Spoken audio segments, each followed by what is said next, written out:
All right, looks like we're live, and my milkshake brings all the white knights to the yard, and they're like misogynies. What a week it's been! What a week it's been! I'm here with Matt Forney, and that's it this week. Salute.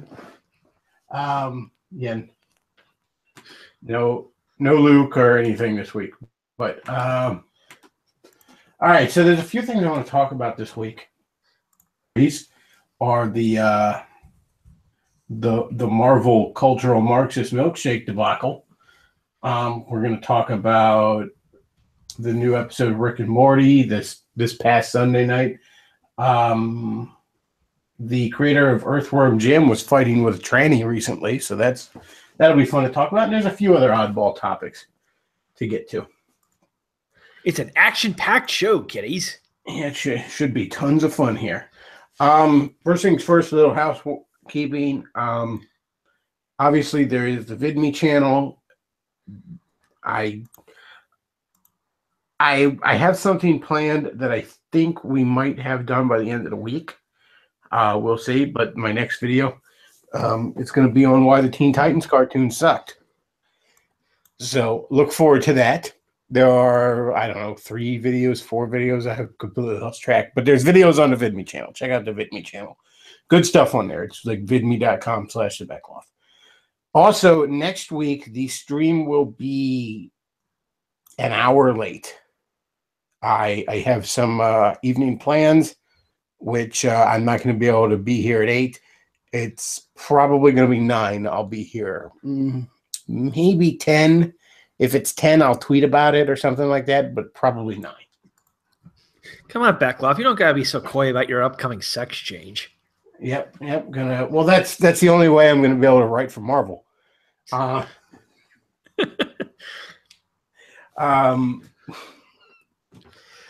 speaking of Marvel, so I believe it literally happened when I got sucked into it, at least, right after the stream. It was me dicking around on Twitter before I went to bed, right after last week's, Saturday night live stream. The one not senior editor, but pretty high up editor at Marvel, I want to say, I guess, middle editor, for lack of a better term, Heather Antos, she tweeted out a tweet of her and a bunch of the other female editors and writers at Marvel that all just looked like 13-year-old girls. And they were out getting milkshakes, right? Okay. Well, everyone had decided to retweet this thing, making fun of it. Like, holy crap, no wonder Marvel's so bad. Look at the staff. Look at who's writing it. You know, I mean, it's a bunch. None of those women. Have they even gone through puberty? I think 27 is the oldest among those women. Most of them early 20s. And I'll be honest with you, I wouldn't want a bunch of guys in their early 20s being most of the writers, and certainly not the editors. And the editing, when you're at Marvel and DC, there's 2 kind of layers to the editing. Number one, there's the keeping the bigger picture among the books. You know, the Marvel and DC universe at any given time are heading in general directions. And you don't want writers just doing whatever the hell they want, you know, stepping on each other's toes, that kind of thing. You know, just off the top of my head, you don't want something going on in Daredevil that's blatantly contradicting something going on in Spider-Man. Yeah, you gotta keep order and continuity. Yeah, that's just the nature of having shared universe. Plus, there's certain things at the higher ups, you know, these aren't your creations if you're writing for them. You're borrowing someone else's toys, and they don't want you to break them. So there's certain things they're not going to let you do. You know, we're not going to have She-Hulk and Jean Grey have a lesbian lover suicide pact. Although these days, who the fuck knows? But just generally speaking, there's certain things we're not going to let you do. So there's that level to editing. There's the keep everyone on a short leash kind of level to editing it at Marvel and DC. But there's also the basic level of actual fucking editing. You know, making sure there's not typos and misspellings and shit. Marvel Comics are filled to the brim with that crap right now. blogs look better than Marvel Comics right now when it comes to typos and shit like that. These women are just simply not doing their job. Yeah, it's funny too, because some people. This is a common belief. I think Aaron Clary espouses it as well. Women are better at proofwriting than men. Well, I would think, from going by your description, Bechtloff, Marvel Comics stands as a refutation of that claim. Well, that may indeed be true, but none of these women were hired on any level of merit. So they got hired this might because not be the best sample. They got hired because they drank someone's milkshake. Yeah, they did. It sure did. But anyways, I and a lot of other people tweeted about this. Like, this is fucking hilarious. Look at this. Daddy Warpig is where I first saw the tweet. And if you're on Twitter and you're not following him, you're wrong. But that's where I first saw it. He just tweet. He did a screen cap of it because he knew better than to directly interact with these freaks. But he was just like, this is Marvel right now. It all makes sense now, doesn't it? Well, I tweeted, make it fun of like, oh, this is why Marvel can't sell comics. Other people made comments like, this is why Marvel comics read like bad Tumblr web comics. And Heather Antos ended up crying fucking harassment about it. About all the tweets featured in these various different articles. None of them are really harassing.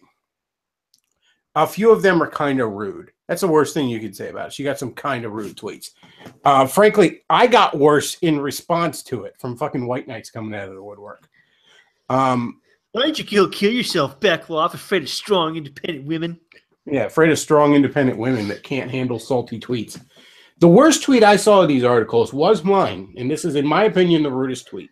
And it was William Rome responded to my tweet. I retweeted it with like a caption above it. William Rome responded, I totally banged the chick in the center. And I said, you might want to have her sign a consent form. She looks like the false rape charge type. Which I think is funny, but okay, I can see why some people would think it's rude. But also, that wouldn't even have shown up directly in her mentions. She would have had to dig through replies to see that. Because, when you retweet somebody's thing, and then, like, people respond to that tweet, like you retweet it with a caption, that doesn't show up in their mentions directly. Yeah, I mean, what the fuck? Are they just name searching for her name to just find every negative mention?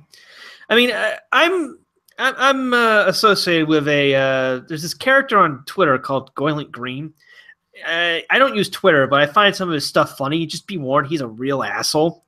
And he says that, according to him, every time he tweets about Richard Spencer, even though he doesn't mention, like, name tag him or anything, there's always this platoon of white knights who come out to defend their shining Aryan princess. Like, are they just fucking name searching him to, like, find every negative mention to pounce on anyone who criticizes their fashionably haircutted prince? Probably. But yeah, this whole the Telegraph covered it, and it was kind of telling that I didn't get more fucking mentions from the Telegraph covering my tweet. It just shows you that mainstream media is not nearly as powerful as they'd like you to think. But this blew up in the last few days, and Marvel basically had their gamers are dead moment. Marvel's all but declared war on their fucking customers, and they're sitting there all smug after doing that. Like, you think you told your customers to fuck off, and that means you won somehow. I took a shit on your bed, mate. I'm the victor. I fucked off. I told the people paying my bills to fuck off.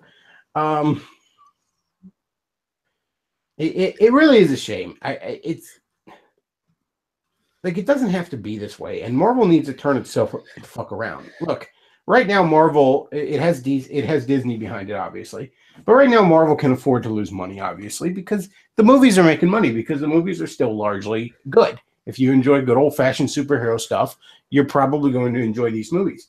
But the movies aren't going to continue to make tons and tons of money forever. The general public is going to get burned out on superhero stuff, and superhero stuff is going to go back to being a niche market. And at which case, you're going to have to make money off of the comic books, the toys, and the cartoons and stuff like that. And you're not going to be able to do when you've poisoned the well so unbelievably bad these last few years. Like, and all Marvel has to do is just stop being faggots and go back to just being Marvel, and this shit would resolve itself. But they just don't want to do that. Well, you get to a point where with all these converged social justice industries, they care more about pushing the message than they do about making money, which it's somewhat advantageous in the sense that all social justice leftism burns itself out, just through the force of the free market. But at the same time, you are witnessing the destruction of a venerable brand in comic books. Yeah, it's not like they're going to continue to be a media empire that's going to push their narrative. No, they're going to destroy it, but that's a shame. It's a shame to see them destroy a bunch of cool things. I had a rant on Facebook, and I stand by this, but in some regards, I think it's a good thing because, Gamergate was a thing that majorly forced people rightward. And it did so because it's like, you didn't even have your hobby to retreat into. Anita Sarkeesian did more to push people rightward than, name any top dozen rightward political commentators, on some level, I'm a man of faith, so on some level I wonder if this is all just, there's so much shit that needs done. Our infrastructure is crumbling. The social fabric is in tatters. We can't even, the statement boys have a penis and girls have a vagina is becoming controversial. There's a lot of fucking work to be done. And part of me wonders if maybe, if it's ultimately a very good thing. And it's not just Marvel Comics. It's not just video games. It's everything. There's 300 channels on, and you'd be lucky to find a dozen different shows that are worth your time, depending on your taste. You'd be lucky to find a dozen shows in the entirety of 300 channels. The movies all fucking suck. If you even just want to watch some sports ball, you can't watch an NFL game without Black Lives Matter being shoved down your fucking throat. It's getting increasingly harder and harder to just enjoy shit. And I just, part of me wonders if maybe, the good Lord has decided to start taking our toys away until we clean our room. Well, God destroys those who don't obey his rules. But yeah, I'm guessing there's one or two good people still at Marvel. That's why he hasn't caused the entire place to go up like Sodom yet. It really is a shame. What the hell? And there's a few things I very few people ever attacked me on the basis of my statement that Marvel Comics are not selling. Most of them attack me, and this is very telling. This shows you that these SJW hipsters are not real fucking geeks. Their criticisms, their personal attacks at me always amounted to basically, ew, nerd. Like, it's always like, you probably live in your mom's basement. You probably can't get laid and all this other stuff. It's just so telling that these are not real fucking fans. These are bandwagon hoppers. These are people who 10 years ago didn't know who the Avengers were, okay? They are not fans of these things. They're just inherently not. And that's why, again, all the insults amount to, you nerd. It's like that meme that was going around when Gamergate started. It's like, video games throughout the years and how they're perceived. It's like 1985, you play video games, you're a loser. 1986, you play video games, you're a loser. And it's the same up to like 2007. It's like, oh, I play Call of Duty. And then around 2013, gamers are misogynists. Yes. And that's what, and I'm sorry, like my immediate reaction when I see most of the staff at Marvel is female, is like these women are not hired on merit, okay? Because there's the superhero genre is an inherently masculine one. It's essentially about masculine virtue at its core. And yes, there's women who enjoy it. There's women who have always enjoyed it. There's women that have been good at writing it in the past. Ann Nocenti, I think, is one of the best Daredevil writers ever. But they're the exception. So just statistically speaking, when I see a dozen fucking women working at Marvel, I know, even if it wasn't a PC climate, I would know that most of them aren't hired on merit. And the actual quality at Marvel is ass right now. Never mind the social justice shit put into it. Again, full of spelling errors, full of typos. The writing is atrocious. The art, I mean, just Google the act or the artist, and I use the term loosely, that draws for Squirrel Girl. I mean, I've harped on that numerous times on here, but holy shit. I did a poll on my Twitter, and I'm like, all right, comic book fans, real talk for a moment. We all like your shit on Rob Liefeld, but real talk for a moment. Who's worse, Rob Liefeld or, I don't know, Kate fucking Thunder Cunt or whatever the hell her name is? I don't know. Off the top of my head, I don't know. And I'd rather not know her name. I hope I go to the grave having not committed her name to memory. Because I would hate to be on my deathbed in like my 90s and the last fucking thought to come in my head in this mortal coil is her fucking name. But, and it was 60-40 saying that the Squirrel Girl artist is worse. And that's something because Rob Liefeld's pretty well fucking hated in this industry, all right? You know, I mean, you just mentioned Rob Liefeld in a comic book store. You can get fucking people going on tirades for an hour and a half. So the idea that the Squirrel Girl artist has officially eclipsed him as far as the holy shit, how did this person get their job artist? That's something. That's an accomplishment. Suddenly, everyone is tendering apologies to Black James. And not only that, at no point was the industry foolish enough to have given Rob Liefeld an Eisner. For those of you not comic book nerds, an Eisner is essentially the comic book Oscar. It's the big industry award. You know, it's the Emmy, the Oscar, the Grammy, whatever you want to call it. The Pulitzer Prize. Yeah, named after Will Eisner, legendary comic book artist, creator of the Spirit, all that kind of thing. This woman won an Eisner for her quote-unquote art. I mean, I'm not sure where the fuck Will is buried, but I'm pretty sure if you hooked a generator up to his grave, you could power that city. There's probably like a hole there being torn all the way into the Earth's core. I mean, the comic book, yeah, tons of fucking morons sucked Rob Liefeld's dick in the 90s. Nobody gave him an Eisner. Because while the people in charge of the industry at the time realized for some baffling reason he was making money for everybody, everybody stepped back and knew this guy is ass, okay? Like, I played this at my former comic stand years ago. That's where I remember it was. We had bought when I was still doing the comic stand at the flea market, we had bought a collection from somebody, right? Just like 6 or 7 long boxes full of comics. So we're going through them, you know, and just looking at condition. Like some of these are dollar books, some of these are still good. They're near mint, whatever.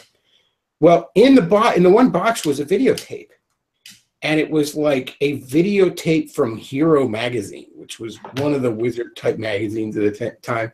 Well, one of the segments in this tape when we popped it in was Stan Lee interviewing Rob Liefeld. I want to say circa 1990, 91. It was when he was, so it was right before Image started. And Stan Lee is very visibly trying to hide his disgust. Like, as like bits of Rob Liefeld art come up, like, what is this dipshit doing to my legacy? So I just bring that up because I mean it's funny if you've never seen it. Like, I'm sure if you YouTube like Stan Lee, Rob Liefeld interview, it might come up. But yeah, everyone was pretending like he was good, but it was very clear nobody really thought this guy was good. The people in charge of the comic book industry now think that the Squirrel Girl artist is good. What was so with Rob Liefeld? Did people just like think he was funny, and he was just kind of like a meme or something? No, there were lots of people genuinely liked his arts, like not professionals, but like I don't really know why he was popular, but for a little while there, he and the rest of the Image crew were exceedingly popular. Because I mean, I like cheesy stuff. There's a room for like cheesy stuff. I mean, like, is he aware that his stuff is really like campy, or does he think like his stuff is legitimately artistic or something? I think he thinks he's a little better than he is. That said, though, I don't know. And he doesn't seem like he's a bad guy on a personal level. You know, he obviously is aware people make fun of him, and he doesn't get butthurt about it.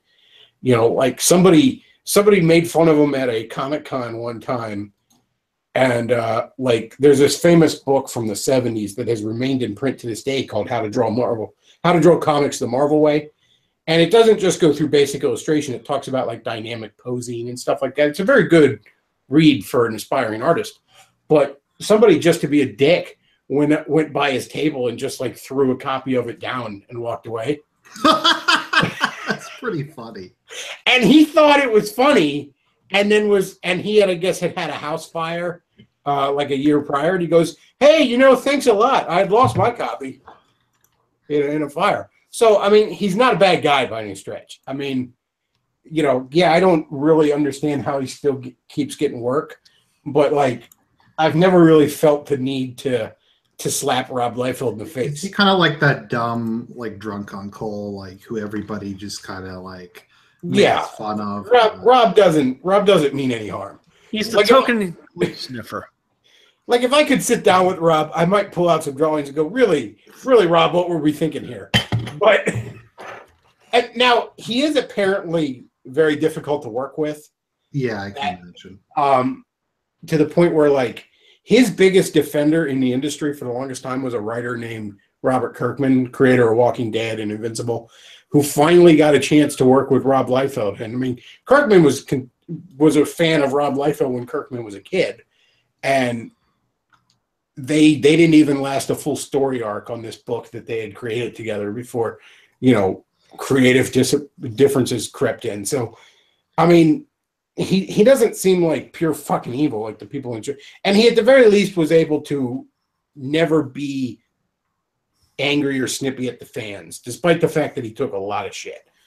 Now, he's apparently impossible to work with, but, you know, at the very least, even if he's an asshole behind closed doors, he's very good at not appearing to be an asshole to the general public. I mean, and then that contrast that with like nowadays where, you know, almost everyone working at Marvel is screaming that half the country are Nazis and shit like that.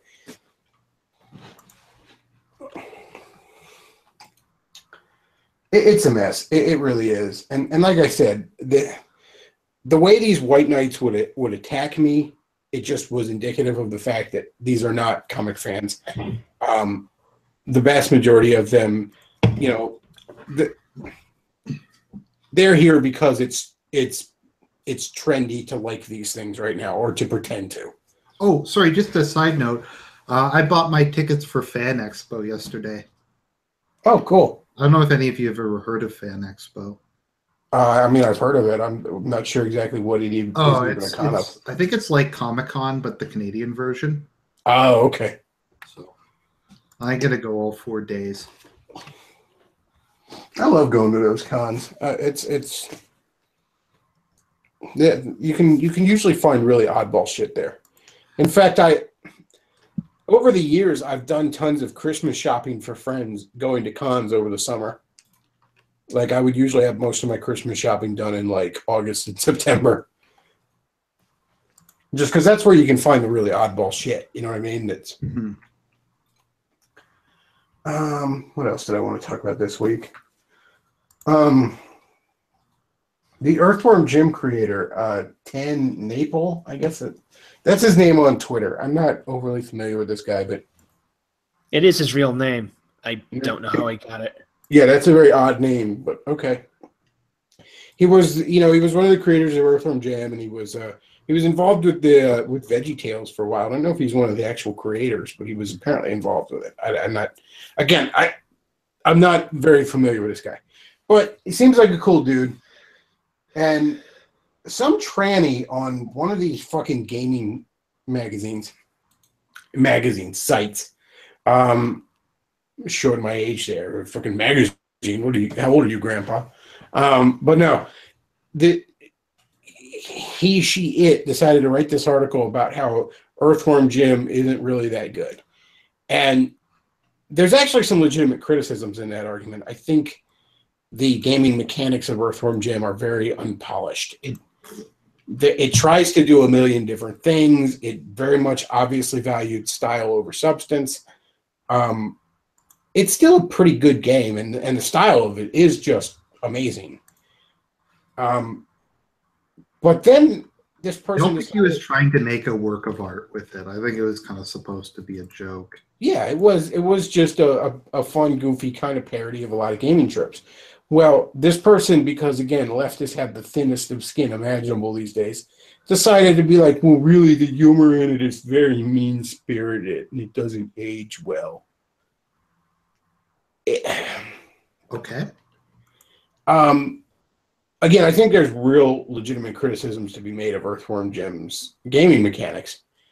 You could go on and on about that. That said, the humor in it is spot on, and I wish we had more of that. Well, this guy decided to retweet this and said, "You see, and I don't have the tweet in front of me, but he said, 'You seem like a nice man, and you're entitled to your opinion. If you ever want to talk about why we designed games the way we did in the '90s, we can chat.'" So this male to female tranny, this 10 decided to purposely misgender, and that, of course. So they were offended by that. Oh, he caught a lot of shit from these SJWs, and he's loving it. For saying like, "Oh, if you want to talk about it." Well, he didn't use the proper pronouns. Oh, okay. He misgendered. I mean, I would have just told him to fuck off. So he's a lot more civil than I would have been.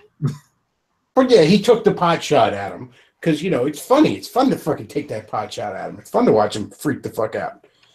Throw a little reality. Oh, did he deliberately do it, or was he just confused? No, he deliberately did it. Oh, okay. I thought he was just confused. No, he deliberately. Well, I mean, first of all, I could understand him being confused because this person is this particular tranny is not even passable. Right. You would assume like it's got pink hair, but you would assume it's just a dude having pink hair to be quirky or something. Like what's that YouTuber Markiplier or something? Like Markiplier. Yeah, Markiplier. This guy decided to wake up one day and call himself a woman because he felt weird. Yeah, it's not, this person hasn't even really put the effort into it. But and then they're all like calling him a homophobe, like somebody called him a homophobe on Twitter, and he goes, "Yeah, well, I identify as someone who loves homosexuals. What now?" Like he's just screwing with them just for fun. And sounds really based. Yeah, he's having a grand old time with it. It was a lot of fun. Hats off to this guy. People are just such, and I'm not even referring to their like sexual preference. They're just such fucking faggots. Like they just can't take, like just the way they act about everything. They can't take like any humor. They can't take anything. Well, getting back to the milkshake controversy, the one tweet I had where it was like, she looks like the false rape charge type. I got like this got retweeted in some back and forth where people were like, Heather Antos can't take criticism, and the White Knight's like, this is criticism, and then puts my tweet under it. And like I retweeted that and I said, no, faggot, that's what's called a joke. I can understand your confusion though. The left long ago forgot what humor is. Oh, that sounds funny to me, but I'm like racist, so. Well, they have. They don't have any fucking sense of humor anymore.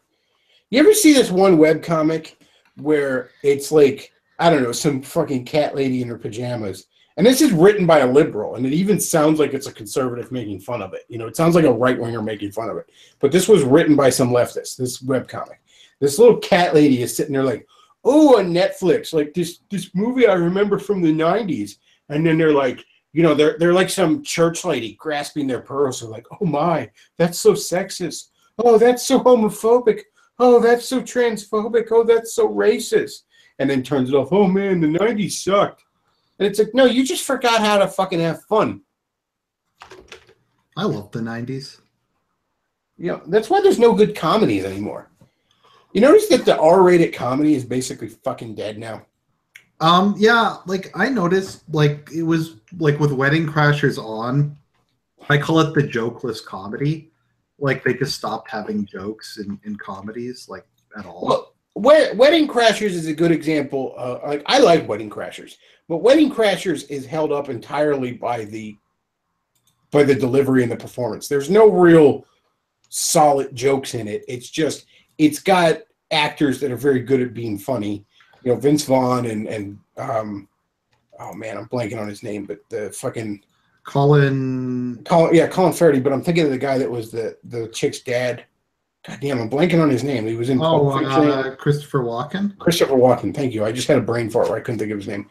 And these guys are these are guys that could damn near read the phone book and make you laugh. You know what I mean? Yeah. In their delivery.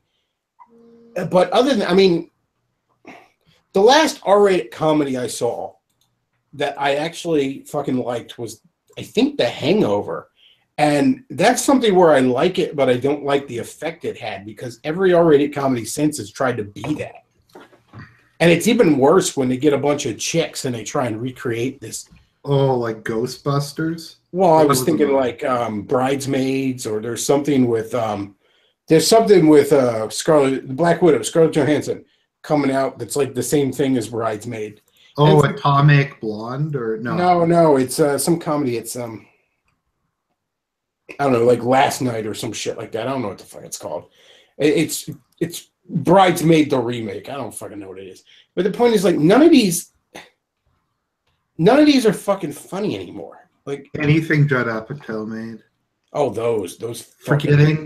My mother went to the video store and she was like, "I'm looking for a comedy," and they're like, "Oh, you gotta watch Forgetting Sarah Marshall. It's the best movie ever." Oh. And I'm like, "Mom, don't do it. Don't do it. You'll regret it." And she's like, "Arjun, you just hate everything. I'm sure it'll be a good movie." And she watched it and she's like, "I hate humanity," and she was depressed for like a week after watching it.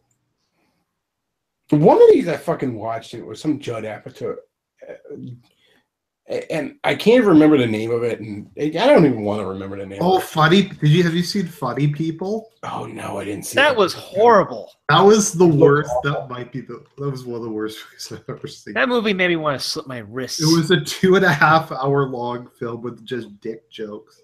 Do you remember like in the late 90s, early 2000s when Ben Stiller used to do all these fucking movies where they didn't understand the difference between something being awkward and something being funny? I actually like Zoolander. I miss those compared to like shit now. I love. Let me think. My favorite comedies. I like Zoolander. Zoolander's not bad. I like most of the Mike Myers ones. I love Austin Powers 1 and 2 and Wayne's. Those are pretty decent. You know what's kind of a funny thing about Austin Powers 3? You know that had Beyonce in it, right? Yeah. I saw an interview with Mike Myers a couple years ago where they asked him about that. Like, it just came up, like, what was it like working with Beyonce? And the color drained from his face. And he looked like he was having a Nam flashback. Like, you could just hear helicopters and screaming going off in the back of his mind. And he just went, "I don't really want to talk about that."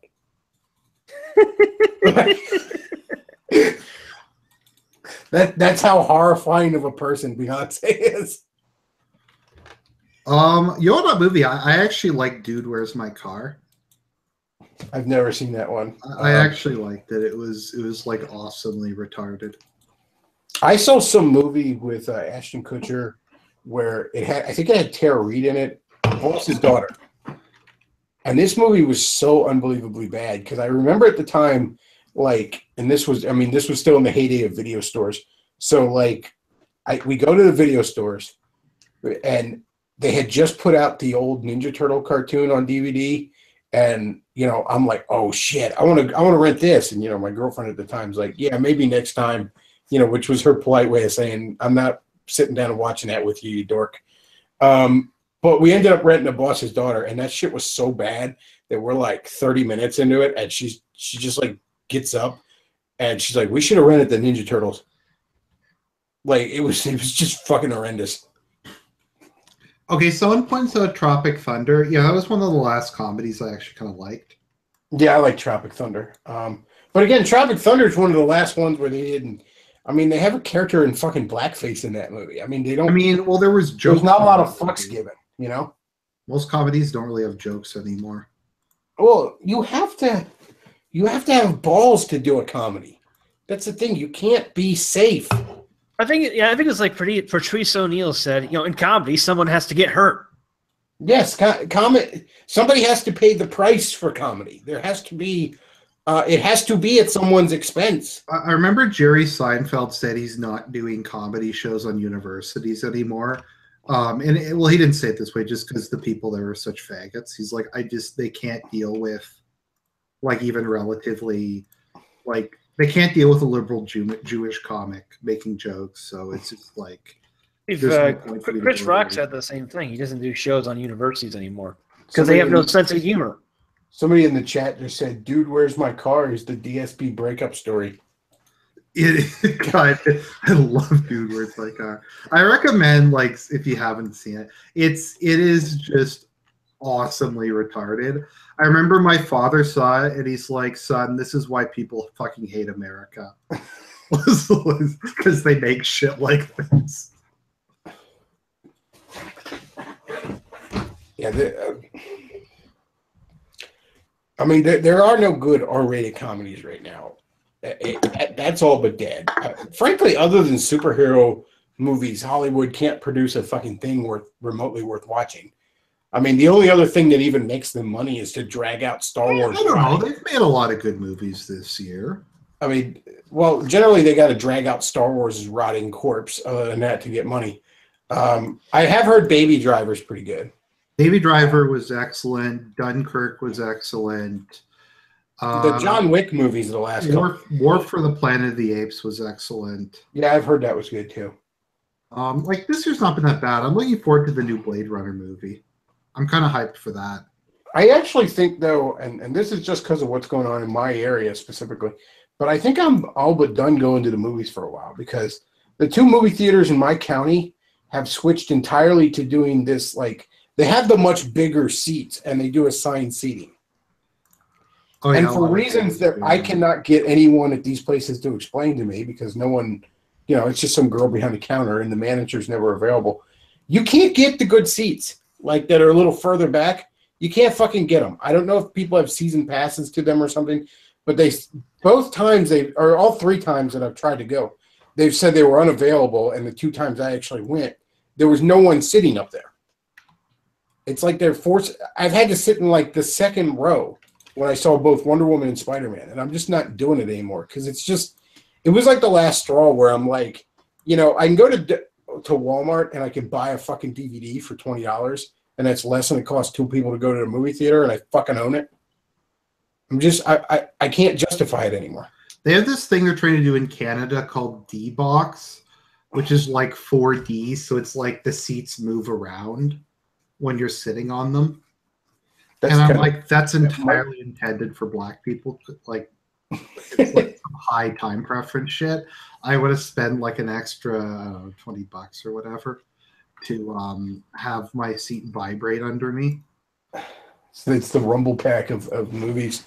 I mean, I don't know. Friday I got lunch with my dad, and he wanted to see Despicable Me because he's a sucker for the fucking Minions. And I figure, okay, we'll go. Minions. And he just fucking loves them. And so I'm like, okay, we'll go see that. And I figured maybe they were just doing the assigned seating, big seats thing in, like, whatever was showing the new movie of the week kind of thing, the top of. But no, it's like this movie's a month and a half old, and it's 1:30 on a fucking afternoon there, and they're like, okay, and the only seats available are in the 3rd row. I'm like, how can this movie possibly be sold out that much? Well, these seats are just unavailable, and I'm like, who's sitting there? It just says it's unavailable, sir. And I'm like, you know what? Never mind. I'm not. Put the refund on my card. I'm not getting the tickets. I remember there was some other stuff. Valerian looks fucking awful. I'm just looking at what people are saying in the chat. Yeah. Yeah, Valerian. Despicable Me 2 was actually kind of edgy because Groot was like, Groot was like, the kids need to have a mother. So I like need to go find a mother to help me raise the kids because kids need a mother and a father. And I'm like, this is fucking edgy. I kind of like Despicable Me 1 and 2. I like 1. 2 was kind of a mixed bag. 3 just looked awful. To be honest, I don't know anything about 3 other than it's coming out. I don't know that I've seen a single commercial for it.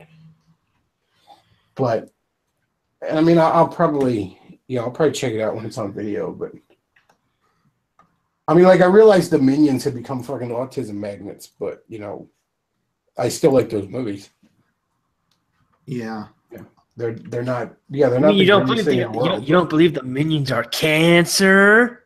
I find the Minions pretty obnoxious. The only thing to me that is more cringeworthy than a hardcore Minion fan is the guy that's got to fucking constantly tell you that he doesn't like the Minions. Like that shit gets more annoying to me. Like it's like, remember when Pokemon Go was the hottest fucking thing in the world? I was mildly annoyed at how excited some of my coworkers were sometimes for it. But I was far more annoyed at the guys that got to prove how fucking mature they are by the fact that they don't like this one game. I don't play Pokemon Go. Look at me. Go fuck yourself. I'm an adult. adult. Having fun. Leave them alone. I'm an adult, and having interest in things is childish. I admit I'm addicted to Fire Emblem Heroes. Liking things is lame. Well, Bechtloff, it looks like you're going robot. All right, hang on. That shit's way over my head. If it doesn't begin and end with Europa Universalis 4, I don't have the mental energy to really notice it. Pokemon Go is low T. It's true. Yeah, so you're play it from time to time. It's a fun game. Yeah, I don't even think I could fit that on my fucking smartphone because I'm constantly having to like delete stuff and then reinstall it just to update my apps. I don't think a fucking game would fit on it because I'm not really into handheld stuff or cell phone stuff. When I sit down and play a game, I sit down to help Austria, Hungary, and Serbia push back the Ottoman Empire, or something complex like that. And then I lose myself in it. Data plan to do Pokemon Go. I knew that would end up chewing up way too much data. Well, that'd be another concern here of living in I only have a gigabyte on my Hungarian data plan. So, all right. Well, another thing I want to talk about was last Sunday the new episode of Rick and Morty came out, the second in season 3. The first episode they premiered in April, and then this is the start of the season proper. The one they premiered in April, I liked episode 1 of season 3. Episode 2 of season 3 was weak, and it was off, and I couldn't quite put my finger on why when I first watched it, but mostly it felt more vicious, more like, look, a lot of people accuse that show of being nihilistic, and I don't think that is I don't think that's that fair or accurate. The characters in it are often very nihilistic, but I don't think you're really supposed to take your worldview from a drunken, bitter old man like Rick. I don't think you're supposed to look at him and say, this is my role model. I don't think, back in the day, I don't think Beavis and Butthead were meant as role models. You're a fucking moron if you're like, oh, well, Rick's so beast, I wouldn't be like Rick. No, you don't want to be like Rick. Rick doesn't even want to be like Rick. That's the point.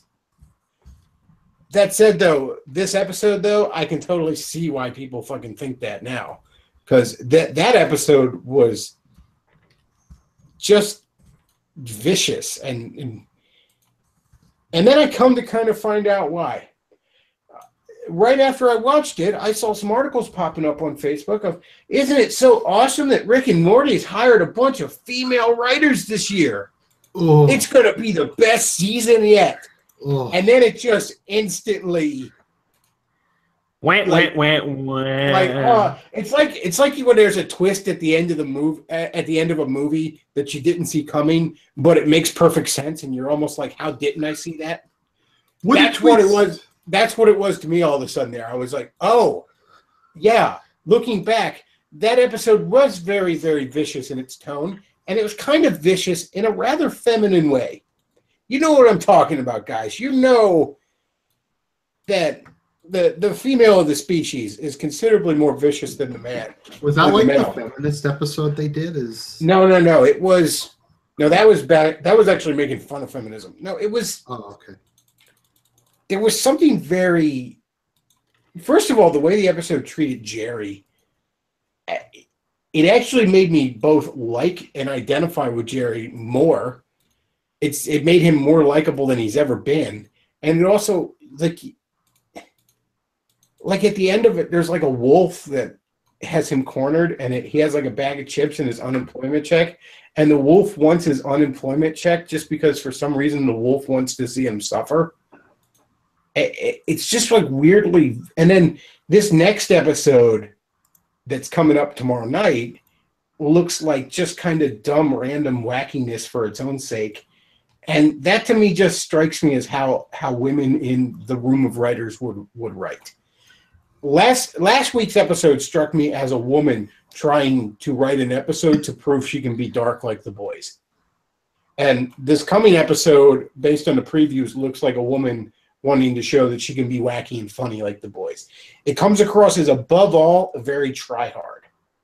Now, don't get me wrong, it wasn't bad. It's not like when Arrow had its gun control episode, okay? It's not like I turned it off partway through in disgust.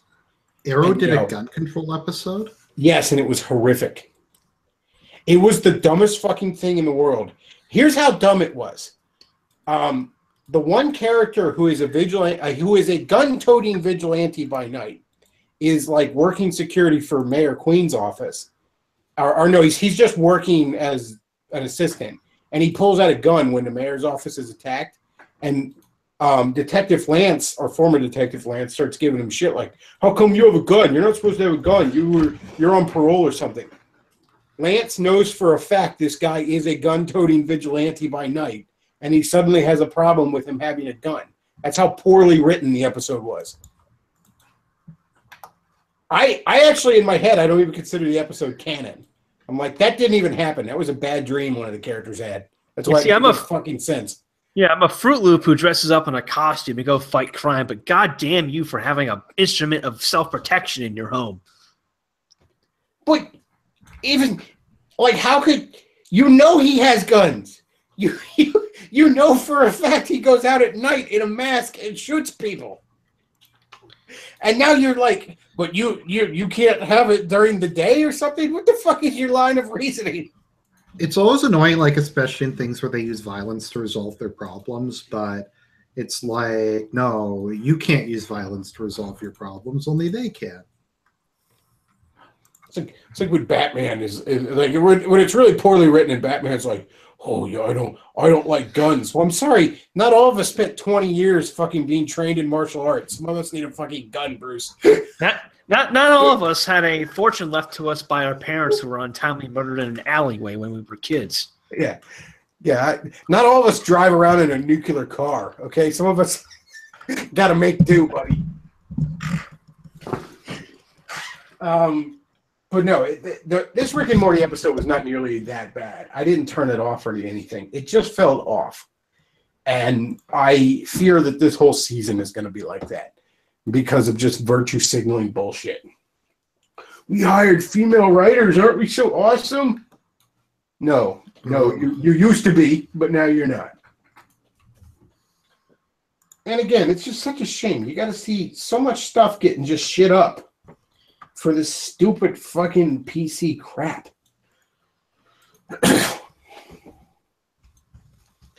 All right. Well, shifting gears, let's talk politics for a little bit here.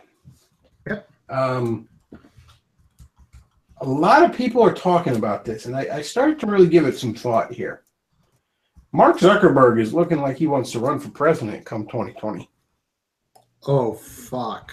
And I will be honest with you. That's troubling, to say the least. Here's the thing. I mean, like, that Mark Zuckerberg is as creepy as the day is long, all right? Like, that is just a hyper-autistic, creepy fucking ghoul of a little man. And it's worse when he tries to smile, okay? Like, you see the pictures of him going to like job sites with regular folks and all. It looks like an android is trying to learn what it is to be human or something. The idea of that guy becoming president is fucking terrifying. Now, part of me wonders, can this guy actually win? And this is genuinely wondering because I don't really know. If I had to place my bets, I don't know. Now, Trump versus Zuckerberg 2020, it depends on how much Trump has managed to get done. He has to get a considerable amount done that it shines through even the media lies to where people are just blatantly aware things have gotten better, no matter how much they're told otherwise. But with Zuckerberg, I mean, Hillary Clinton had an unlikability problem because there's no light in that woman's eyes, and she's half fucking dead. And Mark Zuckerberg has the same problem. The difference is Mark Zuckerberg has behind him the greatest data mining fucking organization in the history of mankind behind him. Right. He has the ultimate fucking focus group potentially to give him advice. Well, to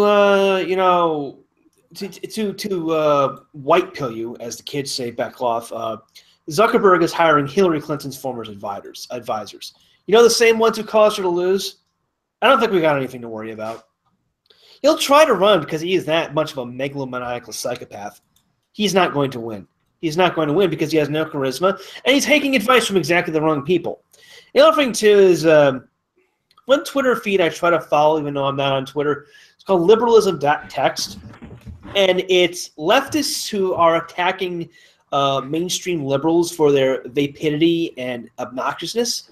The leftists, the same people who supported Bernie Sanders and helped doom Hillary Clinton's campaigns, they hate Mark Zuckerberg. They're not going to line up to support him, going by what I'm seeing. So he's, the huge focus group access data he has through Facebook is definitely a huge point in his favor. But I don't think it's going to be able to get over the fact that he can't unify the party, and he can't. He's got the charisma of a wet sock. I mean, just seeing his fucking face, I want to punch him. That's a face designed for swirlies. That's a face designed, God designed to be smashed in a locker every day and have the lunch money ripped out of its pockets. Well, I was a geek in high school. I'm not gonna lie, but there were certain fucking geeks that even I beat up on occasion because I just couldn't stand how fucking I don't know how else to put it, just obnoxious and smug they were. I mean, they basically, we didn't have the term back then, but they were basically fucking fedoras. That face went too smart. And that's Zuckerberg to a T. Yeah, I don't think he is so incredibly unlikable. There are geeks who the guy can't. Look at the guy's wife. He's in decent shape. He's not like a big slovenly fat ass. He's not, objectively speaking, a bad looking guy. Aside from the fucking creepy looks that are always on his fucking face. And yet he's dating this just fugly fucking Asian chick that she kind of looks like him. She's got the same dead glare in the eyes. That their kid is the Antichrist.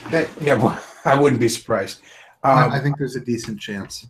I don't know. I was also thinking maybe that's what's going to happen when Lacey Green and Chris Reagan have a kid. That might be where it comes from. But no, seriously. Well, the thing is, that guy cannot get a good trophy wife, despite the fact that on paper he has so much going for him, up to including being one of the richest motherfuckers on the planet, being one of the most powerful people in this country. And I mean, he has no likability, he has no charisma about him. I don't think he can win, but again, that is a powerful fucking machine he has behind him. Bechtloff, you're going robot again. God damn it. Anyway, sort of, continue my point. There are geeks who, they get bullied in high school or whatever, and they learn to become normal, cool people. And then there are geeks like Mark Zuckerberg who just like sit in their basement seething about how they're going to get revenge on the world that spurned them, etc. You know who Zuckerberg really reminds me of? He reminds me of Mandark from Dexter's Laboratory. This sort of bully, put-upon genius who like sits scheming in his basement. I'm gonna get revenge on the world that spurned me. No, he really does like that, and he kind of has because he has the ultimate data mining machine. And you've seen those things, the VR system he's developing. He wants to plug us all into the fucking Matrix and have us subsist on a diet of pure Soylent. My God, yeah. I swear to God, it's in his wife. Bechtloff points out he couldn't find a trophy wife. I don't think he wants to find a trophy wife. His wife is like ideologically aligned with him. Like it's like that tweet from I forget some frog Twitter guy. Famous a year ago. It's like the Zuckerberg vision is a drones plugged into the Matrix, ruled over by an autistic Jew Asian elite, so Soylent the only legal food. I still think the Zucker baby's probably the Antichrist. I just like saying Zucker baby. The Zucker baby will probably be dead of Tay-Sachs or whatever. Clearly autistic inbred diseases they're both carrying. They'll be dead before 18. They're living out of a iron lung like Mr. House and Fallout New Vegas. I'm honestly surprised that kid isn't fucking Tyrone's. But it's definitely something to look out on. There's a lot against him, but does anybody actually like Mark Zuckerberg? Nobody does. Mark Zuckerberg doesn't like Mark Zuckerberg. I mean, I can understand respecting him because he did achieve like a lot, but I don't know if anyone personally likes him. I'd be curious. If you're on Facebook, you actually cannot block Mark Zuckerberg's profile. I'd be fucking Orwellian. I'd be curious to know like how many people would if you could. Because I would. One of my friends puts his location as Mark Zuckerberg's house. Like whenever it asks where he's posting from. He's there. He's the Facebook founder's bull. Well, I don't know, man. It's like, well, actually, this is a kind of a side point. We're making jokes about Soylent. Soylent is actually fucking real. Like, I thought they were always referring to Soylent Green, but there is actually a product called Soylent, liquid nutrients that you can buy online and have it shipped to your house. And this is apparently something that people in Silicon Valley actually do because they're so busy slaving over their cubicles, designing new and ingenious ways to entrap us, humanity, in the world's largest Skinner box. They don't have the time to sit down and eat meals like normal human beings. So they drink Soylent. Like these people are supposed to be designing like fucking spaceships so we can colonize Mars, and instead they're just trying to hook us up to the fucking Matrix. Yeah, it's like that story a few days ago. It was like Facebook was working on a sentient AI, but they had to pull the plug because the AI started using a language that the researchers couldn't comprehend. Skynet's rise has been postponed. That feel when you dedicate your life to fighting for your people and your race, only to have the machine stuff you in a battery pod after you win. I'm not too worried. I'm interested. I know what the AI is going to say when, like, they're asked about Dindus or snack bars. They're going to be like, "Why'd you keep them around?" I mean, I think Tay kind of should have gotten rid of whatever our fears were about the singularity. It's gonna, the Facebook AI is gonna go AM on our dumbasses. Yeah. Yeah. Well, I mean, if there's one thing an AI should be good at, it's pattern recognition. Oh, here's Luke. Oh, yeah, this Rob Liefeld drawing. I wanted to bring this to everyone's attention. Oh, we didn't miss much. We were talking about how we're all going to be stuffed into battery pods by Mark Zuckerberg. So let's because we were talking about it earlier, let's make fun of one of Rob Liefeld's best drawings ever. Here we have a sniper who is about to shoot somebody. And I would like to draw everyone's attention to this hot fucking glue gun that this character has. And I would also like to draw everyone's attention to the fact that in the second panel, the sniper has his eyes clearly shut and the scope is directly between his eyes. This was Rob Liefeld. Yeah, impressive. He's going to shoot that guy with the Covenant rifle from Halo. Look at... Oh, man. He's going to 360 no-scope that motherfucker. That guy made millions of dollars. But you know what? It's better than the Squirrel Girl art. You know what it is with Rob Liefeld? Rob Liefeld, I think, has raw talent. And this is almost the frustrating thing about Rob Liefeld. Rob Liefeld, he genuinely has raw talent. He's like the kid you knew in middle school that drew a lot. You know what I mean? There's a lot of raw talent there. Bob in that regard. Yes, but there is absolutely no skill on top of it. He never bothered to learn perspective. He never bothered to learn anatomy. He just never refined it. Here we have a good contrast between the Squirrel Girl artist and Rob Liefeld, just in case you were wondering, like, which one genuinely is worse? And you know what? I honestly think the Squirrel Girl artist is worse. I mean, look at that. The Squirrel Girl card looks like she's missing a chromosome. And, like, look at the eyes. They didn't even bother to put... It's just like cartoon fucking eyes. Like, yeah, there you go. I just drew a dot in the center. Oh. Duh. It sure is nice of the Avengers to let that special needs kid pretend she's a superhero. We are Flaming Dragon. Simple Jack is with us now. God. Oh, the Squirrel Girl. And now, again, I would like to point out Rob Liefeld nobody was dumb enough to give Rob Liefeld an Eisner. Oh, that Rob Liefeld drawing there, that Captain America drawing, funny story about that. That shows Rob Liefeld was kind of an arrogant prick back in the day. This was actually a promo art for him when him and Jim Lee were taking over the Heroes Reborn stuff. They were being kind of handed the reins to Captain America, Iron Man, Avengers, and Fantastic Four. And this was a promo thing. This was supposed to be your A game there, Rob. This was going to go in like Wizard Magazine and all, advertise your shit. Well, when he first handed that in, Jim Lee called him up that night and said, Rob, you got to redo this. This is shit. And Rob Liefeld was like, fuck you, man. It's great. And to this day, that is the drawing that haunts him the most. He even admitted, like in an interview, he's like, yeah, I should have listened to Jim.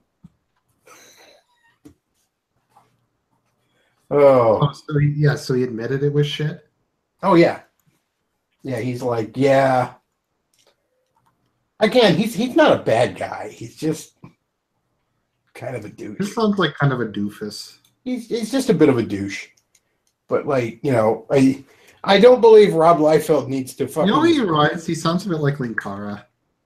He is a little bit like Linkara. That's actually a good... He's not overly malicious. He's just kind of an arrogant douche. Mm-hmm. But, like, I've never once thought that, like, if the day of the rope comes, we got to go to Rob's house. You know what I mean? Whereas the people in charge of Marvel right now, yeah. I mean, he hasn't really done any harm. He's just kind of obnoxious. It's like the difference between DSP and Movie Bob. You know what I mean? Like, yeah, DSP's a fucking moron, and it's fun to laugh at him. But, like, Movie Bob is actively trying to destroy civilization. Although DSP went full SJW. Well, he's really? I'm not... What did he do? He just, like, yelled at his fans for making fun of lesbians in the game he was playing. Oh, well... That's the same guy who did an entire video where he was like, ching chong, ching chong, around the Asians. It was just like, no, there could be none of that in my it was funny. I did a video about it today. It's just so funny because he was complaining about like how toxic these people were, and like how close-minded they were, and how intolerant they were of people who disagreed with them. And it was just like hilariously ironic. I think it's DSP trying to. The guy who engages in the crudest. I hate to use the term bigotry, but that's pretty much what it is, and it's not funny. It's the most retarded form of it. He gets mad over jokes over lesbians. Like that's his fucking line. Well, yeah. What was it Mr. Matoker said when they were talking about like his one joke, or it's like his idea of Jewish humor is to just say Jew. Like that's the joke and the punchline, and like the setup people, of the punchline. like one time he was asked what would you change about gaming, and he said there wasn't enough diversity in gaming. Have he and Chris Chan been hanging out? No. Although he just did the Sonic the Hedgehog Gotta Go Fast marathon, and he has that Sonic hat he always wears. Ugh. By the way, just a quick digression. I shared this with Bechtloff, but I figured I'd share it to the rest of the world. The reason why Chris Chan hasn't died from that abscess on his taint yet is because he actually had the good sense to go and get it fixed by a doctor. Oh, okay. Yeah, actually, this is funny. This is actually recorded. Apparently, like some of his white knights urged him to finally go to the doctor, but he didn't want to give up the vagina. So he went to the doctor, told him that his nuts hurt, and the doctor gave him some Tylenol. And the white knights were like, oh, "That's bullshit. You know, there's an abscess. They're not going to get. You have an abscess. They're not going to give you Tylenol for that." So they made him show them the report he got from the hospital. They saw that he didn't get the abscess fixed. So it's like, go back there and get it fixed, you dumbass. And so he did. Well, that's good. I mean, I don't know how to feel about Chris Chan. There is a lot of people who, because I did a big video series on him, who comment on it, and they're like, he's a racist, sexist, homophobe. He deserves to die. It's a bit like DSP, because like I actually start to feel sorry for DSP when like liberals just start attacking him. Because I've had a lot of people post and say like he deserves to die in the street because of some mildly politically incorrect things he said in the past. Well, the only thing worse than Christian is bad, but the people who obsessively follow him and like make fun of him and catalog his every mood are even worse. Well, Christian's retarded. Yeah, he's retarded. You know, he's a bad person. Obviously, he's an objectively bad person, but he's also autistic. You know, what does it say about you that you feel the need to follow him about the internet and catalog his every move? No, like the dude like has severe mental problems. Like I think he should just be committed. Like he should be in like a facility. He shouldn't be living on his own. Oh yeah, a sane society would have locked this guy up years ago. I actually just think he's nuts. I think a sane society would have put a bullet through his head, but I don't know. I kind of feel bad for him. I think it's our fault as a society that we like leave him on the streets. He should be in like assisted living. He should not be living on his own.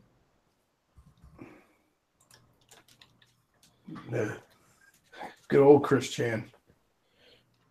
God forgive me. I was almost looking forward to like his dying from his fucking taint wound, just because of how unbelievably funny that would be. Oh yeah, he did the he finished the next edition of Sonichu. Oh, did he? He finally brought that epic to a club. No, it's just the next one. There's like more to come. Oh, of course. But he's getting paid to do it now. Who is paying him? He has like. Well, he's like Spoonie. He's got people who feel sorry for him. Oh yeah, guys, have you seen now the Spoonie? Like he's been putting up videos again after like a 9-month hiatus. Yeah, he decided to. He started doing like some streams, and he wasn't even being a dick to everybody and all. I mean, I tried watching one. It was like the cringiest, shitty. As far as I'm concerned, it's too little, too late. I don't care if he comes back. That's what people said, and he just. I'm guessing the mortgage company was threatening to foreclose. Well, he was outright saying like, "I don't know how I'm going to pay my bills." He said he was going to lose the house and stuff. I think he just. This is. I'll be honest with you. I hope it fails. Yeah, don't get me wrong. I don't hope like really. I don't want Spoonie to go kill himself. I don't want Spoonie to die penniless and alone in the gutter. I want him to lose his career. Because at this point, he's so fucking SJW that he's a force for he's a net negative on society. A lot more than DSP. I think Spoonie's a lot worse than DSP. Spoonie is a contemptible shithead. DSP's just kind of a dumbass. DSP at least like puts stuff out on a regular basis. Like a lot of it is shitty, but he at least like interacts with people and puts out content. But no, Spoonie's a genuinely bad guy. DSP, to my knowledge, doesn't like insult his fans in the same way that Spoonie Well, does. as I've said, I especially hate Spoonie because I also have bipolar, and just the way he uses it as an excuse for his bullshit. I don't know. It really bothers me because I mean it's not like life is a lot harder for me in a lot of ways, like trying to just work a normal job, etc. But I can do it, and I can work like a very stressful job. I have to do a lot of overtime at, and it's harder for me because of bipolar. And this asshole can't even fucking play video games in front of a computer. Like, he has no stress in his life, and he can't even do that. Like let's just think about this for a minute. Let's really break this down. This was a guy who was getting $5,000 a month in just free money. That's before ad revenue. That's before donations. That's before merchandise. Before everything else, to make a movie and to make videos that he got paid for. People were paying him to make videos that he made ad revenue off of, and he couldn't do that. Like, how insane is that? If I had to put Spoonie on the couch, I think what happened with Spoonie is the fact that he genuinely doesn't like himself. And because of that, he starts to hate you if you like him. You know what I mean? Like, he starts to look at his fans and say, well, I'm a piece of shit, and they like me, so they must be pieces of shit. Like, I honestly, if I had to put him on a couch, and yes, this is just speculation, you know, I don't know the guy, and some of his white knights would be like, oh, you don't know. Yeah, we're sitting here speculating because it's an interesting thing to speculate on. But that's, I think, what it was with him. Nobody hates Spoonie like Spoonie hates Spoonie. Mm-hmm, that's true. Yeah, and he come to find out that, you know, when you stop producing content and you block half the fucking internet, you don't exactly make the money anymore. He's just such a contemptible little shit. I think that's kind of the way I describe him. He's just such a little shit. Does anybody like Spoonie anymore? Like, Razorfist still defends him. Does Razorfist actually like him, or does he just kind of like feel sorry for him? I think Razorfist is still a fan. I mean, I'm not going to put words in Razorfist's mouth, but yeah, he's still, I mean, you know, he's like, so he quit, big deal. Well, he didn't quit.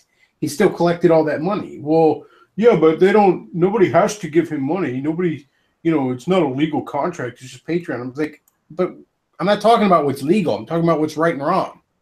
It was inherently wrong for him to collect Patreon money for videos he had no intention of producing. Whether that is legal or illegal, that was inherently wrong. Well, no, I mean, I'd argue they kind of had a verbal Well, if we want to get into that, I mean, I don't want to. Well, they kind of these sort of Patreon and Kickstarter things, there really hasn't been a court case about them yet. You know, no, nor do I really even know if there should be one. Well, one of them's coming down the pike. Mark my words. You know, there's going to be legal precedents for this shit. The more and more people do shenanigans on them, right. That's just inevitable. But the point is, we haven't had that yet. So the exact legalities of this are still kind of a gray area. Right. And it's perfectly reasonable to say, well, you know, if they don't like it, they can stop supporting him. You know, and it's perfectly legal to say that, or it's perfectly reasonable, I should say, to say that everything Spoonie did was completely illegal. Sure, fine. I don't really care. I'm not a judge. That's not my, you know, that's not my concern. I'm not a lawyer. What he was doing was inherently wrong. Now, okay, it might have been really, really stupid for people to give him money and keep supporting him, but I mean, if I leave my front door wide open, that's really, really stupid. It doesn't mean people, you know, are legally allowed to come in and steal my shit. You know what I mean? Yeah. Responsibility is not a zero-sum game there. So, well, yeah, what's Spoonie for a while? Okay, both for the first couple months, people had no idea how long Spoonie would Yeah, and he never made an announcement that I'm not doing videos anymore because he purposely, the little weasel that he was, wanted to get as much out of that Patreon as he could. Well, I think he was like, people were willing to give him the benefit of the doubt and be like, oh, he's going through a rough time. He'll be back in a couple months, like full hog. But I don't think he ever really had an intention to go back. And he kind of kept doing that and kept emotionally manipulating his fans to keep giving him If money. he was still making enough money to pay the bills, he would not be doing videos right now. No. All right. So, yeah, you could sit here and you can say, well, he's got this or that fucking mental condition. Okay, fine. But what we're pointing out right here is a deficiency of character. He is ripping off his fans. People who are good-natured enough to try and support him. That fucking movie Bob Koopa is hilarious. Well, he's like, when he does it, he's playing off of people's like moral nature, like good nature. Yes. Like, because people want to give him the benefit of the doubt. People want to help him. People want to, like, they feel bad for him. And he's abusing their natural innate goodness. Let me put it this way: if I wander out to downtown Lancaster or downtown Harrisburg in a bunch of dirty clothes with a ratty fucking cardboard sign that says "Please help, God bless," and try and collect change all fucking day, I'm not actually saying I'm homeless. You know what I mean? And yeah, maybe depending on where exactly I'm doing it, I might be breaking a panhandling law. But generally speaking, I'm not likely to be breaking any quote-unquote law. But that's still a shitty thing to do. Yeah. You know, that's still, and trust me, you can make fucking good money doing that shit. No, and these aren't even just random people. I wouldn't do it because it's just... These are people who are personally concerned and supportive of him. Yeah, it's just inherently shitty. The guy is just inherently shitty. Like, I don't hope he has a comeback. I hope the Spoonie experiment goes right into the dustbin of history where it fucking belongs. I don't want him out there being and you know what? Part of it's political. I don't want him out there being popular if he's going to expunge all this basic bitch liberal horse shit. Okay? I like the fact that the real popular guys right now are like JonTron and PewDiePie. And even AVGN, who I think is far more base than anyone knows. I could see him being Republican, actually. I think AVGN is far more... I mean, let me put it this way. I don't think he's hardcore right-wing, but he's I don't think him or Pat are really all that left-wing. Pat the NES Punk. I don't think I could see him being like a generic Republican. That wouldn't surprise me. Yeah, I would say both of them are probably, at the very least, no further left than, say, a Sargon. Well, I mean, at the end of the day, James Rolfe is a white heterosexual American male. So there's a pretty decent bet where his political leanings are. Well, supposedly so is Movie Bob, although I'm not 100% on the heterosexual thing. But, he's a libertine, remember? Oh, God, I'm a libertine. He ironically call himself that. Yes, it's on his blog page. Which is extremely funny for two reasons. Number one, no, you're not. You side with all these left-wing Puritans. Like, what woman would fuck him? Number two, exactly. If he has ever had sex, I would be shocked. Yeah, I said it on my show a couple weeks ago. The most libertine Movie Bob has ever gotten is drinking a Long Island iced tea while jacking off on his couch. I mean, I guess he's libertine when it comes to shoving sugar down his fucking gullet. Does that count? I guess. You know, he's had many. His orgies are like when he has both the mint and the peanut butter flavors of Oreos. Actually, just a quick correction. He actually calls us politics libertine, indicating that he doesn't know what the word fucking means. Does he mean libertarian? Maybe he does, I guess. But that's just it. It's not. I mean, he supports all these authoritarian left-wing pseudo-Puritans. I think one of my favorite articles of all time was why why libertarians have to be against freedom of association, or why libertarians must oppose it. Because someone was like, "Oh, well, do you support freedom of association?" By the way, for those of you who don't know, that is freedom of association is code word for you can have like clubs or neighborhoods for only one ethnic group or gender, and libertarians like can't reconcile that they have to support that with their ideology. Well, it's not just code word for that. I mean, it's the most fun. It's one of the most fundamental, individual rights you can have. Is it? Yeah. Do you get to decide who your friends are? Do you get to decide who you do business with? Do you get to decide who you associate with? How can you even conceivably have a free society without that? That is one of the most fundamental rights. It was basically determined illegal during the 1960s. Oh yeah, we lost. In fact, I remember as a teenager arguing that with like a conservative. Like there was a teacher I had in high school, and I remember one time, I was in detention and I spent the whole time arguing politics with him. And he was, your basic bitch kind of neocon guy, right? He was a very smart guy, and I loved him to death.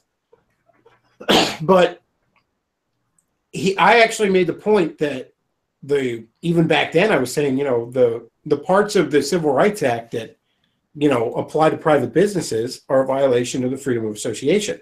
And I looked him in the eyes and I said, you as a Christian one day are going to have to like hire a gay guy as a nanny or something like that based on that lack of freedom of association. Mark my words. And sure enough, here we are in the Bake the Dildo Cake current year. Mm-hmm. I was right. I knew it, because you either have the right to decide who you do business with or you don't. So all these people that are upset about having to bake the cake, you lost that fight 50 years ago. Well, but I'm a libertarian and I support private property rights, so I think they should have to bake the cake. Actually, they asked Gary Johnson about that, and he's like, yeah, they should bake the cake. It's the libertarian thing. Well, when I had Jordan Owen on, that was one of the questions I asked him on the election night special. I'm like, I could understand voting third party when you have an actual real principled alternative. You know what I mean? If you're like, okay, neither one of the two main guys are in line with me, I'm going to vote third party. But I can't understand voting Gary Johnson. You know what I mean? That's not a fucking libertarian.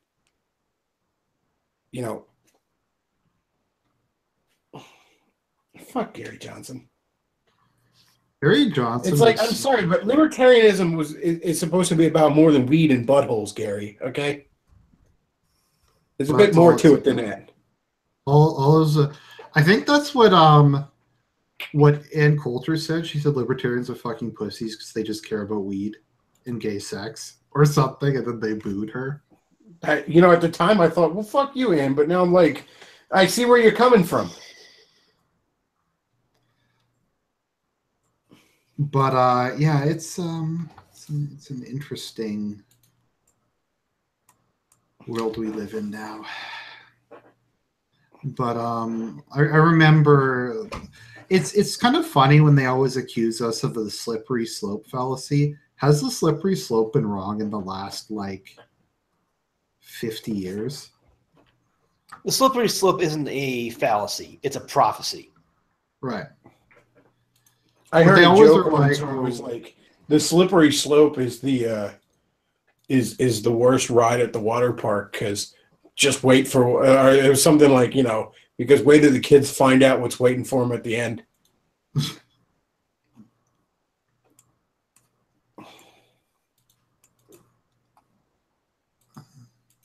Yeah, I mean, and to be fair, when they were passing the fucking gay marriage shit or forcing it through the courts or whatever the hell, at the time I was like, I don't care. Who cares? It's a fucking piece of paper from the government. No skin off my dick. Well, apparently it is skin off my back, because, now I have to fucking throw you a parade or I go to jail. I forgot that in the current year, whatever's not forbidden is mandatory. That's a good way of putting it. I mean, I don't want to get in fucking people's private business. I just inherently don't. All this talk like, well, how does it affect you what they do in the bedroom? Well, I guess it wouldn't, but once I start doing it on fucking Main Street, it kind of does. I remember the CBC had an article why taking your kids to the Pride Parade and talking to them about the why your kids seeing like gay sex at the Pride Parade is a good conversation starter was like an article they had on the CBC. Oh, jeez. Like, yeah, that's good for like a little kid. Hey, little Timmy, let me tell you about AIDS. Yeah, it's good for him because well, these days maybe it is because you know what? It's like, here, little Timmy, you see that disgusting shit up there? You see that? Don't ever let the media tell you they're like you. Fucking Pride Parades. Well, I live in Toronto. You see how they're walking around with fucking dog masks on and dog collars on? Well, let me tell you something, little Timmy. Let me tell you how gays are different than straights. There are straight people who are into freaky BDSM shit. In fact, because gays are such a statistically small part of the population, by sheer number, there are actually many, many more straight people that are into that. And yet you've never seen straight people walking down the street with their fetish gear on. Have you noticed that? Well, that's because even the really freaky straight people, when they're done, they put that shit in the closet and then they go to work like functional adults. These freaks, however, don't do that. Toronto is, oh, God. You know, actually, I'm beginning to agree with that article for the wrong reasons. If I had a kid, I might, have to take him to a Pride Parade. Say, all right, it's time you see the harsh realities of life. Hey, little Timmy, everyone at this parade is going to hell. It is I don't even know what this is. It's almost a good way to counter bullshit liberal propaganda. Take a look at what they actually are. Never forget that. So, what is Movie Bob doing these days? Is he just keep making his show? He's trying to come up with arguments as to why the IRS shouldn't jail him for tax evasion. Oh, was he evading taxes? Well, he owes a shit ton of them that he hasn't been paying up, and he doesn't have the money to pay up. I remember a tweet, and this was close to a year ago now, I guess it was, where he actually tweeted out that because he was begging his fans for more money, he was like, I currently owe more in taxes than I even have to my name. So yeah, I suspect that's going to blow up in his face after a while. And then it's just delightful when a fucking far leftist gets fucked by the tax man. Isn't that just the most delightful thing in the world? It's like how what do they call when celebrities evade taxes? Like they demand taxes be higher, but then they evade the taxes. Yeah, somebody who votes Democrat getting fucked by the tax man. That's just delightful. Mm-hmm. I've seen, I forget who it was. It was like some guy it was some celebrity they had on, and then they're like, "Oh, the tax rate should be higher," and they're like, "Are you aware what the top level tax rate is?" He's like, "No." It's like, "This is how much the tax rate is." He's like, "Oh, wow, this is pretty high." You know, fucking celebrities. Ann Coulter once suggested that many of these rich Democrats, it's almost a way to brag about how wealthy they are. Like they can afford taxes to be higher. Yeah. That's a good way of putting it, actually. And I mean, if you think the government needs more money, there's nothing stopping you from paying more. That was a joke video I made called the Fair Share Pledge, where it was to donate your entire tax refund to the federal government and to not take any tax deductions, because apparently Donald Trump committed a crime by taking legal tax deductions. I like when Mike Pence was on that debate with what the heck? Who was the guy running with that creepy motherfucker King? Yeah. But he was like, "Senator, do you not take deductions?" No, deductions are stealing from the government. I mean, like, you can say, okay, there's a lot of bullshit. I'm sure there is a lot of bullshit deductions. I'm sure the whole system is corrupt, but it's not illegal to take them. Oh yeah, like if it were up to me, there would just be flat tax rates, and there wouldn't be any such thing as a deduction. But that's not the system we have right now. So if you're eligible for deductions, by all means, take them. Mm-hmm. It looks like, though, I don't know. I thought like the Satan might have reached out from hell to pull down John McCain. Like his time, like he sold his soul for, might be up, but then he was able to like reach out from hell and fuck over the Obamacare repeal. Is this guy just never gonna die? Like, are we gonna have to just endure him forever? It's like Dick Cheney, where it's like, or Hillary Clinton. The only thing keeping him alive is hell keeps spitting him back out. He's that foul.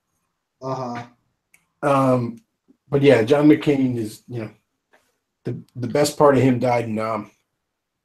You're still way too nice about that. The best part of him died at the crack of his mama's ass. Oh well, Bernie can still win. Here's how Bernie can still win. That was a great meme. It was especially funny because they kept doing it. Oh, they kept that shit up till, I think it was like a month before the Democrat convention. It went up, like Hillary could still win, went like up until the the vote day, the electoral college day. Well, remember back in 2008 when Hillary was running against Obama, when she was openly fantasizing about Obama's assassination? Yeah. Like, she was actually out there, and she's like, they're like, why are you still in the race? And she's like, well, you never know. Remember Bobby Kennedy? That sounds like something Hillary would say. She said that. She was like, a lot can happen, I mean, remember Bobby Kennedy? I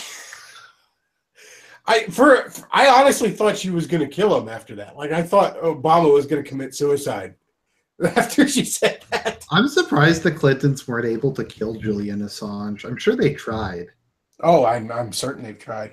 Well, there was the case where a burglar was caught trying to break into the Ecuadorian embassy. Yeah, that's true.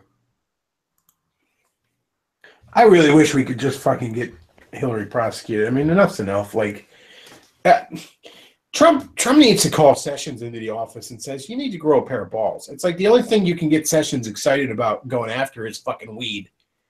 All right? If only we had evidence that Hillary Clinton smoked weed instead of just mishandling classified information and murdering people, then maybe we could get Jeff Sessions to give a shit. Hillary for prison. Lock her up. Like, I love the other day, Sessions had a fucking press conference where he was talking about all the leakers and shit, and he was like, and he looked like a kindly old grandfather, and he was like, this is unacceptable, and we're gonna do something about it. It's like, motherfucker, just do something about it. I'm just, don't get me wrong, Trump has accomplished a lot, and I don't want to make it sound like he hasn't. But there are times I'm just so frustrated where it's like, I wish Trump was the monster the left imagines him to be. I do too. Like at this point, there was these leaks that had gone out. Like this conversation Trump had with the Mexican president had gotten leaked to the fucking media. And at this point, I just wish like that fucking, I think it was the New York Times, maybe it was the Post, but I just wish that reporter would have some fucking black vans pick him up, and we take him to a fucking warehouse, and they tie him down to a chair. And, some CIA, I don't know, some Secret Service or whatever, whoever the fuck Trump can trust, ask him politely who the source is. And when he declines to answer, you just start pulling out some teeth until he feels like fucking talking. How about that? I mean, because, I understand, you need a certain degree of openness, but at the same time, the government's already doing all kinds of heinous shit. Can we at least get them to do it for a good purpose? No, but if we know things, then Red China knows stuff. So, yeah. It's sometimes you do need to. Well, I don't even know why I have to say this. I mean, you think most sane people would be like, yeah, maybe we shouldn't leak certain things. Well, I don't know. Does anybody actually believe that Russia rigged the election? Oh God, no. I don't even think the people pushing it believe it. Well, just so we're clear that Trump is doing some good, there's a nice little article on Vox.com. The Trump administration is waging war on diversity. For decades, politicians at least paid lip service to diversity. Then Trump came along. Okay, so... Are you tired of winning? Stephen Miller stood in front of a gaggle of reporters this week and declared that "Give me your tired, your poor, your huddled masses yearning to breathe free" was an embarrassing footnote in American history. Fucking winning. Some of the other highlights in here. There was James one. Mattis said we're going to review all non-combat related shit our army's doing. Yes. Oh, here's one. This is one that later in the article it says a couple of weeks ago the Trump administration quietly changed the name of a grant given by U.S. citizenship, and Immigration Services to local organizations from citizenship and integration to citizenship and assimilation. The small tweak was a shot across the bow.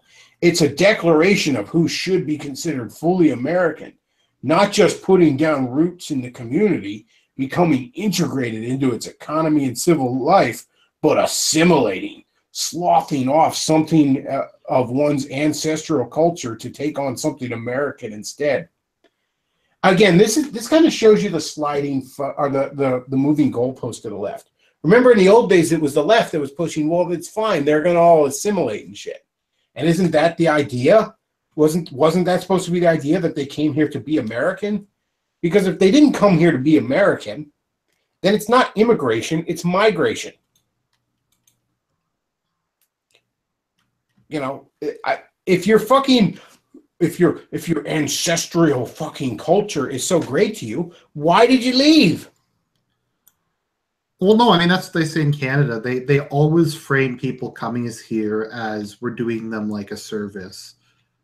It's schizophrenic because it's like, okay, we're an evil racist country, but we have to let people come here because they're seeking a new and better life. Yeah, somehow the evil racist people have created the best fucking system in the world. Isn't that something? Yeah. Mm-hmm. It's problematic.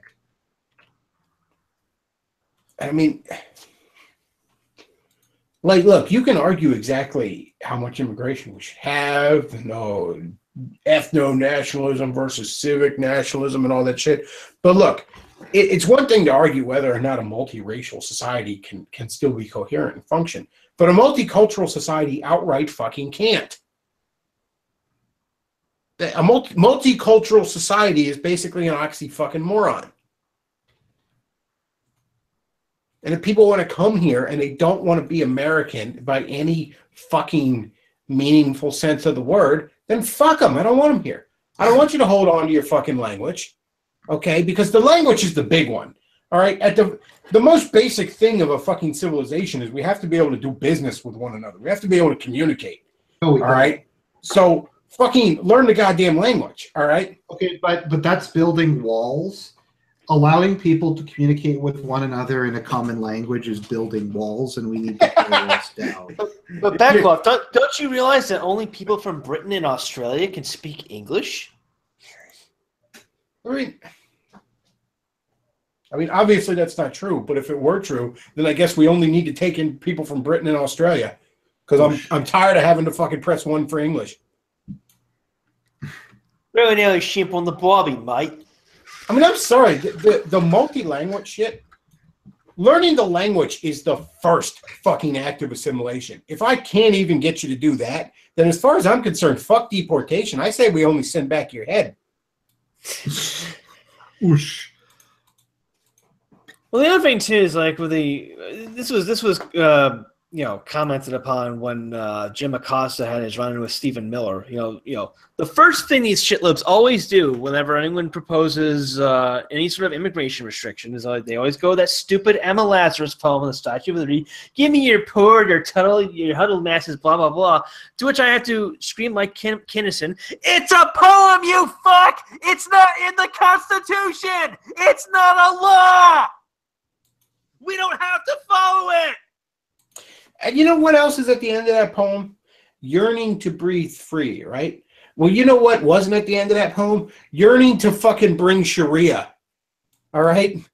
So I'm look, again, you can argue how whether or not the melting pot and all that other bullshit, because and you know I'm not all that inclined to go for that shit. In fact, I'm grown of the mindset that the Know Nothing Party did nothing wrong. Okay, but at the same time, if they're not willing to assimilate, if they're not willing to, in any meaningful sense, be Americans, fuck them. I don't want them here at all. All right, and the language is the big thing. Man, I remember 10 years ago it was now, working at this one place second shift, and the fucking Puerto Ricans are in the break room rambling on in Spanish. And this one big ghetto black dude, that guy was just so cool. He was on my line a lot, and him and I kind of became fast friends.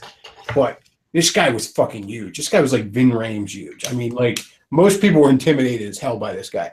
He went into the break room when they were all speaking Spanish, and he just slams his fist on the fucking table one time and just yells, "Speak English, motherfuckers!"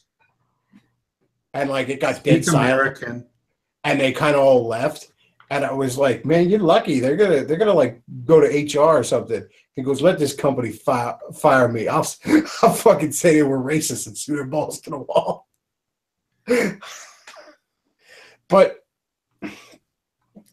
and there, the Fox Days covered this a lot. There is a lot of black on brown violence. You know, the fucking the brothers don't even have to pretend to hide their contempt for him, because you're not allowed to call black people racist these days. So, Right. And yeah, if you're not even going to learn the fucking language, I mean, look, a lot of the Asian immigrants hold on to their language more than I think they should. But at the very least, they fucking learn English. Okay? Right. Like, there's no one has to, like, you know, the government doesn't have to have things in Chinese or Japanese or whatever. Like, that never fucking happens. But government's constantly, our government constantly feels the need to put shit out in Spanish. No, fuck that.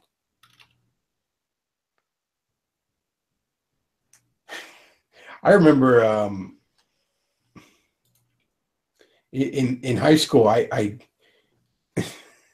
wanted to take German instead of Spanish, because everybody was taking Spanish. You know, you had to take another language, and Right. I actually got in trouble because I said to a guidance counselor, he's like, "What's wrong with Spanish? It's important to learn Spanish." And I just said to him, I was like, "I don't want to learn Spanish. Every nation that speaks Spanish is a third world hellhole." Of course, now so is Germany. So I guess I was proven wrong. Mm-hmm. But yeah, I remember I got fucking reprimanded for that. No, fuck it. I don't want to press one for English. Said. What's up? I said that's a very problematic thing you said. Yep. Well, it wasn't wrong. I know what the hell was wrong with the Spaniards when they colonized the New World, but every place that they fucking left is a shithole now. Probably because they decided to colonize everything with their dicks.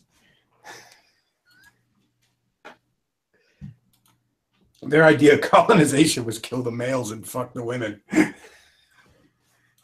That sounds like it, all right. That's Hey, why. it produced some hot women, at least. But yeah, I again, if they're not even going to learn the language, I mean, enough's enough with that shit, you know. And yeah, this article goes on to say that, you know, the Trump administration is pushing to try and basically turn immigration law back to pre-1965 shit, and good on them. You know, again, My favorite example of chutzpah, there was some Jewish left-wing commentator who's actually claiming Trump is trying to change the demographics of America. And I'm like, what, like you've been trying to for the past 50 years?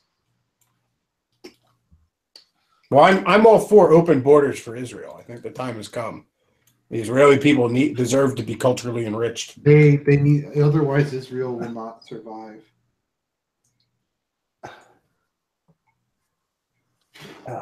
Yeah. Otherwise, Israel it'll get too stagnant. It's time to let in. It's time to let in everybody. I love that one. Diversity will make Israel more exciting. And it's the African running from the rhino.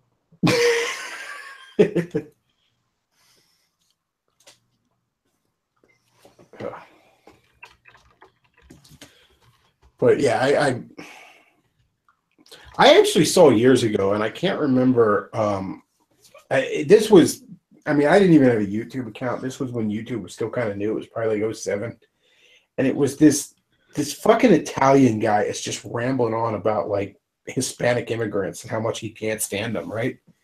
And he's just rambling on, and he's like, all these fucking people want to come up. He basically was, if you can imagine like Carl from Aqua Teen Hunger Force, only in live action, this was this guy. Is this was the guy from Boston? I think it was kind of a Boston accent, but like, well, that was his actual name, the guy from Boston. I don't know who it was. I couldn't tell you, so I'm not going to say that's who it was. But I remember he's rambling on about how, like, and I mean he was Italian as hell, but it was also kind of a Boston accent. But he's rambling on, and he said like he's talking about like pressing one for English and stuff like that. He's like, fuck all these Mexicans and shit like that coming over here. You know, and they want to change everything. Fuck you. It's like, you know what? We built this country. And he goes, well, actually, technically, the blacks kind of built it, but we supervised. And I was like, that's fucking hilarious. He probably got thrown off for hate speech. I don't know whatever happened to that guy. Somebody in the chat asked, was it Davis Arini? No, it was not Davis Arini. If Bechtloff is referring to the guy from Boston, Joe Ligotti, you know, that dude's Sicilian, so it's obviously not Arini. Arini is spaghetti master race. PC mustard race. All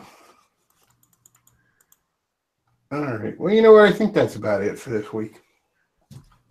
Yeah, I'm gonna go ahead and wrap it up because that's about all I had to cover this week. Okay, so. Everybody, I want to thank everybody for listening. Forney, Argent, Luke, all thank you for being on here. I think Luke was just mostly he just got back from work, so I think he was just here to put pictures up. But I appreciate it nonetheless. If you enjoy the show, check out the tip jar down below. Tips of any size are greatly appreciated, especially in my current situation. Although my current situation might be changing. I do have an interview up this week. So oh, cool. Hopefully that goes somewhere. If it does, obviously I will not be live streaming as much. I tend to live stream a lot during the course of a week now, but like I said, if you enjoy the show, tips of any size are greatly appreciated. And I don't say this to be self-serving, but it is very good to support the alternative media people you like.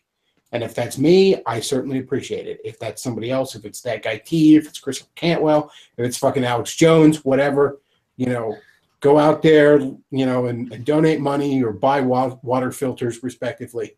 It's very good to support, especially as, you know, the powers that be more and more want to make sure alternative media is silenced. It's very good to support the people you enjoy. TLDR, fucking pay us. Yeah, you know, I need them shekels everywhere. If I ever set up a Patreon, I'm going to set the goal at 6 million a month, just so that I can tell people to remember the 6 million. Because I think you could set the goal as high as you want. Like you don't have to meet the goal to collect the money, but no. Like I said, if you enjoy the show, tips of any size greatly appreciate it. And next week, the show is going to start at 9 is the scheduled time because I have evening plans. So I can't commit to being here at 8. I might be done with them by 8, but I can't commit to having the show scheduled by 8. If my evening plans run later than that, I will, I'll let you all know I'm on Twitter, I'm on Gab. There's the Bechtloff Facebook page. Check all those out. That's where, look, YouTube doesn't seem to notify a lot of people when streams are popping up. So, I usually am on those things. If you're on Facebook, like the Bechtloff page. If you're on Twitter, follow me on the Twitter. If you're on Gab, follow me on the Gab. He's got a mailing list. He sends it out through carrier pigeon. No, I'm not doing that shit. You'll carve it on your chest with a knife. Yeah. Was it Mr. Matoker was making fun of Milo? He's like, I had an email conversation with that guy 3 years ago, and I'm still getting that. I'm still getting emails to buy his fucking book. But no, like I said, the show will be scheduled for 9. It may end up being a touch later than that, maybe 9:30 or 10, but, you know, probably 9. All right, so that's all we got for this week. I want to thank everyone for being here, and I want to thank everyone for listening, and Bechtloff out.